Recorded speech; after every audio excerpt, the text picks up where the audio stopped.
I thought it was expecting me to sing along then. And I can't do it. The last time I heard that song, I crashed my car into the central reservation on the M6, so mixed memories. It's funny actually, I'm having a few sort of flashbacks tonight. My first gig was actually here. Danny was MCing. Came up the stairs and fell flat on my arse. So, as you can imagine, that was a great introduction to comedy. It's actually nice to be up here, knowing that I've got a long set and therefore I'll actually be sat here longer than it took me to get on the stage.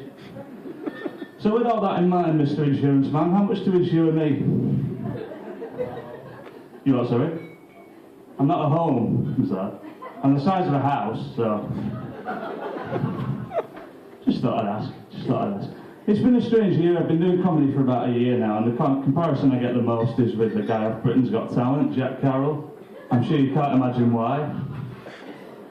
I don't really understand it, yeah, okay, glasses, hair, disabled, whatever, but it's a bit like walking up to Chris Rock and going, you know, you really remind me of Lenny Henry. And I'm on what I call my chlamydia tour, which means I appear in various parts of the Northwest. Nobody quite wants to admit why I'm there, and nobody can get rid of me. Speaking of chlamydia, I grew up in Chorley. I thought that might work, yeah. No, I actually went to school in Chorley as well. It was an interesting education establishment, shall we say. If you wanted to learn how to smash windows, it was definitely your place. Maybe we produced a couple of double glazing salesmen, I don't know. We're the only school I know that was sponsored by Safe Style UK. We'll do you downstairs and we'll do you upstairs as well. Well, that was taken literally in my case. It's funny because they always used to say that the head teacher was sort of remodelling the school. And they said once he was turning it into a prison. And I said, well, yeah, school's supposed to prepare you for what you face afterwards. Looking at most of these people, it looks like he might have got the right idea. I don't know. Maybe he should have made it a maternity ward instead, eh? Or, you know, a green room for the Jeremy Kyle show or something like that. No, it's weird because it didn't really prepare me for what I was about to face either going into the job world, you know, it doesn't prepare you for the real world. You get asked some really stupid questions like, do you really want this job? Nah, I voluntarily drive to Salford, you know, no big deal. Where do you see yourself in 5 years? Mate, I don't even know what day it is. Why are you asking me where I see myself in 5 years? I got sick of that question eventually because you can't answer it, you know. If you say you're really ambitious, the guy interviewing you goes, this prick's going to take my job, so you don't get it. And if you say, well, I'm happy enough in this job, then you don't get that either because you've got no ambition. So eventually I pretty much ruined one interview for myself. So where do you see yourself in 5 years? I said, well, shagging Paloma Faith, taking cocaine, something like that. Oh well. Never mind. I do actually have a job now, but it's in IT, and it only breeds sociopaths and comedians. You can make your own mind up which one I am. I think I know which way it's trending. Don't worry. I'm getting off soon, don't worry about that. It's nice to be away because I don't have to deal with many people my age anymore. I'm 23. I know I look about 46, but just go with it. Right?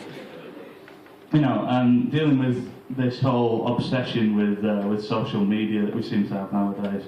And people wanting to share their lives with you, and like, oh, you know, I'm so happy. Yeah, okay. About 5 minutes later, you see them having a mental breakdown all over Twitter. You know? But without a shadow of a doubt, there's some groups of people that just shouldn't really be allowed social media. And one group is people that go to the gym, right? I'm guessing we've got some gym users in here. I haven't even done the joke yet. Can you just wait? Right. There's a group of people that I know that, well, I know them, I've seen them. I like to call them gym wankers, right? Now a gym wanker likes to tell you everything they're doing in the gym. Now, you might have looked at me and thought, he's not a gym goer. And, well, you'd be right. So, naturally, it annoys me slightly when people are banging on, oh, I did a big session at the gym today. Big session, you know, new personal best, you know, big session on my legs. Yeah, I did a big session on my arse, whatever, I'm not going on about it. And like people that, well, in a similar vein, people that talk about the diets, do you really think that interests me? Funny enough, I mentioned Chorley earlier, and I did a gig on Saturday, and a guy said something about where I'm from, and he said, it's the home of smackheads because it helps people lose weight. And I came on and I just went, look at me, do I look like a type smart? Maybe I should after this. It's certainly seeming like an appealing prospect right now. But beyond the shadow of a doubt, though, you get this thing where all these gym wankers, diet wankers, general wankers, really, just want to use these inspirational, supposedly, quotes to tell you, you know, sort of things they're doing and things like that. And they choose ones done by celebrities. Now, I happen to think some of these are a bit dodgy, personally. You know, like, this is my body and I can do whatever I want to it. That was Lance Armstrong. So good to know he took his own advice. You should always be a role model. That was Tiger Woods. So thanks, Tiger. I think I will take your advice. And without doubt, the worst, and unfortunately this is going to turn most of the women in the room on me, which is unfortunate, is Marilyn Monroe, right? There's a lot of women that like to use Marilyn Monroe quotes, and I don't really understand it, and I'll tell you why. One of the main ones they use is, what was it now? Well-behaved women rarely make history. That might be true, but they live 60 years longer than you do. It's funny how that always gets a good reaction. And what's the other one? You can't handle me at my worst, you don't deserve me at my best. Well, I can't handle most people when they're dead from an overdose of drugs. Maybe it's just me. But, you know. Like I said, I grew up in Chorley, so it's not a sensation I'm unfamiliar with, but... And the main thing I don't like is that people sort of have to feel like they pretend to be something. I said earlier about people pretending to be happy, you know. Oh, I'm so happy, I'm so this, I'm so that. It's a bit like when people say they're not racist. You know, that one. I'm not racist, but... And then everything just tells... Again, I'm from Chorley. We're a high recruited area for the EDL. That's all I'm saying. That's all I'm saying. I just think it's important to remember that when people say that they are something, they're generally not.